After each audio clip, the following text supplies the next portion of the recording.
Bismillahirrahmanirrahim. Assalamu alaikum. Dearest students, welcome to the law of mass sections. Class 10th की chemistry में welcome. Class 10th में first chapter में equilibrium में ये law of mass section topic है। Lastly हमने discuss किया था कि रिवर्सिबल रिएक्शंस क्या होते हैं, इरिवर्सिबल रिएक्शंस क्या होते हैं। In this topic we shall learn और we shall discuss about the law of mass actions. Law of mass action क्या होता है? कहता है कि the rate at substance reacts is directly proportional to the active masses. कि किसी भी केमिकल रिएक्शंस का डिपेंड किस पे करता है? एक्टिव मास पे डिपेंड करता है। एक्टिव मास क्या होता है? Active mass means molar concentration of substances. Active mass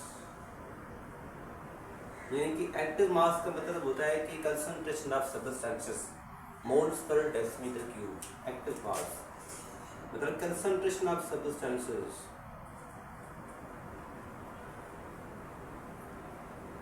concentrations हम किस पे लेते हैं? Moles per decimetre cube. Moles per decimetre cube concentration होता है।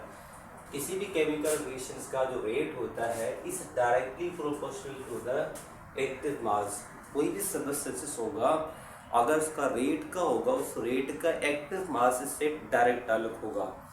जितना एक्टिव मास ज़्यादा होगा इट मीन्स कंसंट्रेशन ज़्यादा होगा तो रेट भी ज़्यादा होगा। जैसे कि मिसाल के तौर पे अगर किसी भी टैंकी का जो प्रेशर होता है वो डिपेंड किस पे करता है?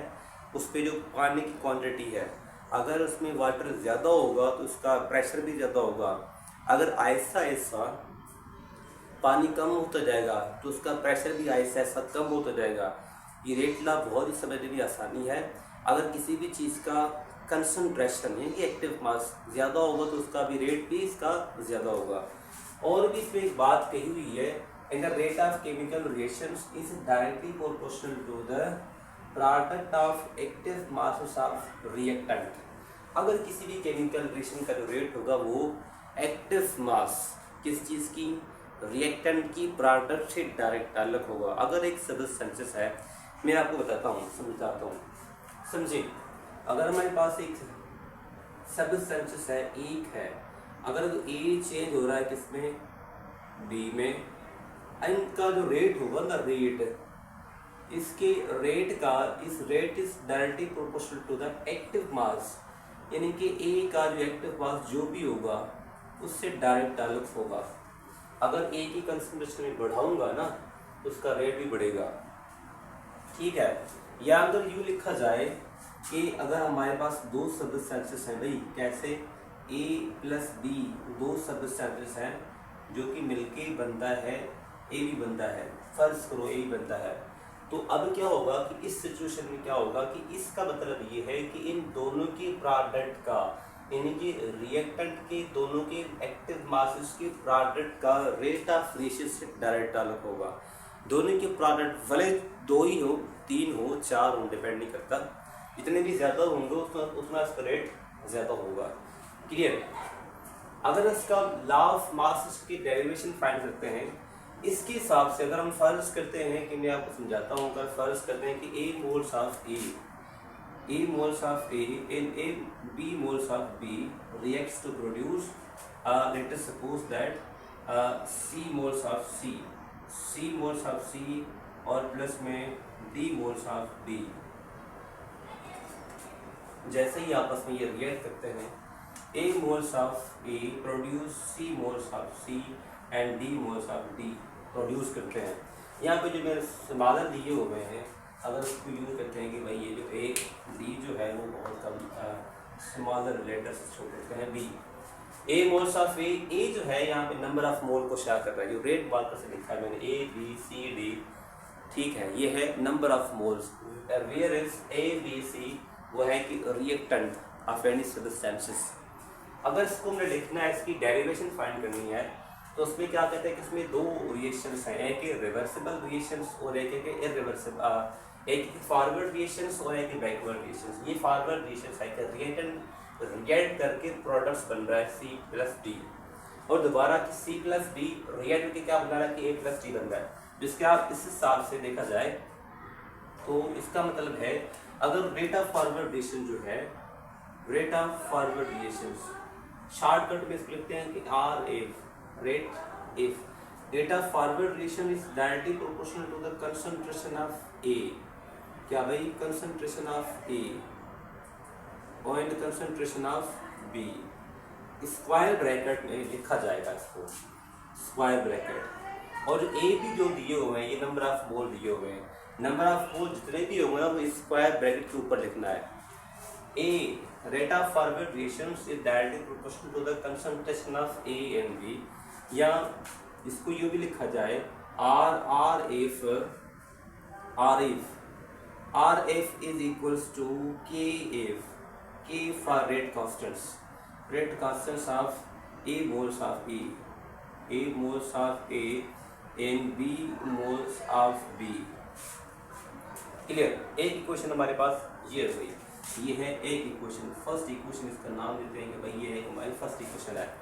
सेकंड है कि R rate of reverse reaction, rate of R is directly proportional to the concentration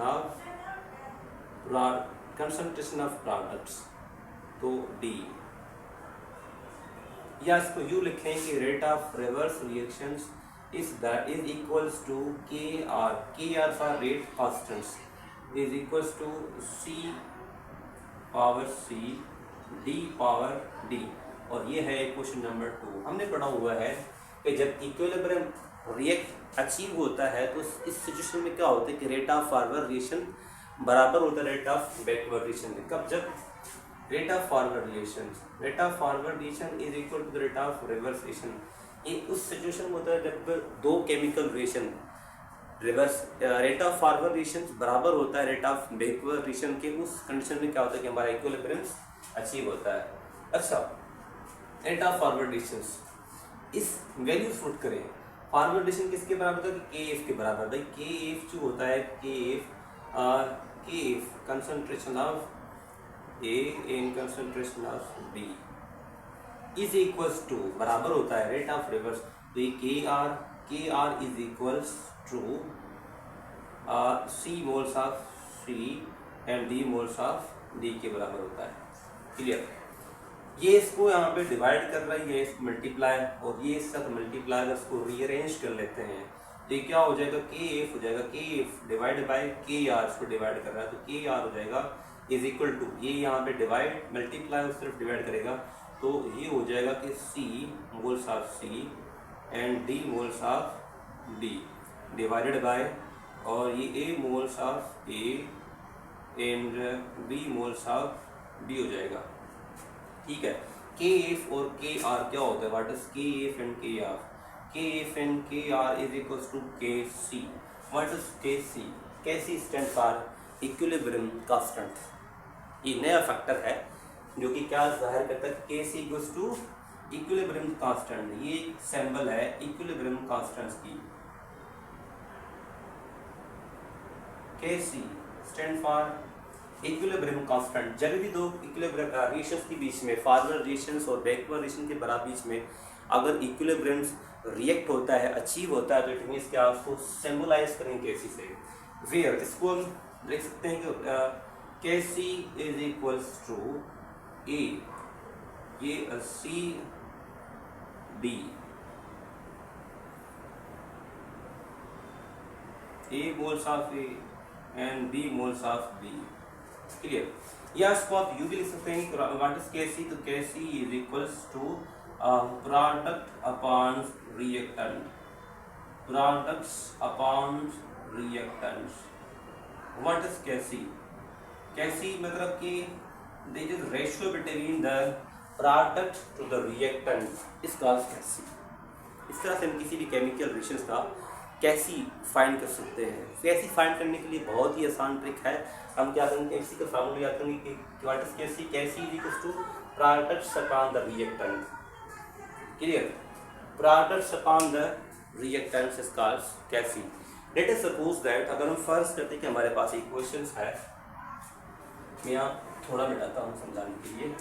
अगर हम फर्ज करते हैं कि हमारे पास एक इक्वेशन है कि सल्फर डाइऑक्साइड को रिएक्ट करवाया है sulphur dioxide reacts oxygen to produce sulphur trioxide बनता है। सल्फर ट्राइऑक्साइड, यहाँ पे उसको 2 लगा दिए तो मैंने ये इतने हो गए कि 2 सल्फर हो गए और 3 होने चाहिए, तो 2 सल्फर लगा दिए मैंने। 2 सल्फर और प्लस में क्या हो गया कि भाई इक्वेशन में बैलेंस किया हुआ, 2 दूनी 4, 4 और 6 सल्फर, 3 और 6 सल्फर हो गए। अच्छा, कैसे की फॉर्म में लिखने के लिए क्या करेंगे इसको, कैसे ये रिएक्टेंट है प्रोडक्ट है, तो जो प्रोडक्ट पहले आएगा इसमें सल्फर डाइऑक्साइड, तो सल्फर डाइऑक्साइड पावर 2 हो जाएगा। रिएक्टेंट में जाते ही सल्फर डाइऑक्साइड है, सल्फर डाइऑक्साइड 2 और ऑक्सीजन का सिर्फ एक ही मोल दिया होगा, तो ये है कैसे की फॉर्म। कैसे को इसका सब किसी भी केमिकल रिएक्शंस का कैसे फाइंड कर सकते हो, बहुत ही आसानी के जरिए से।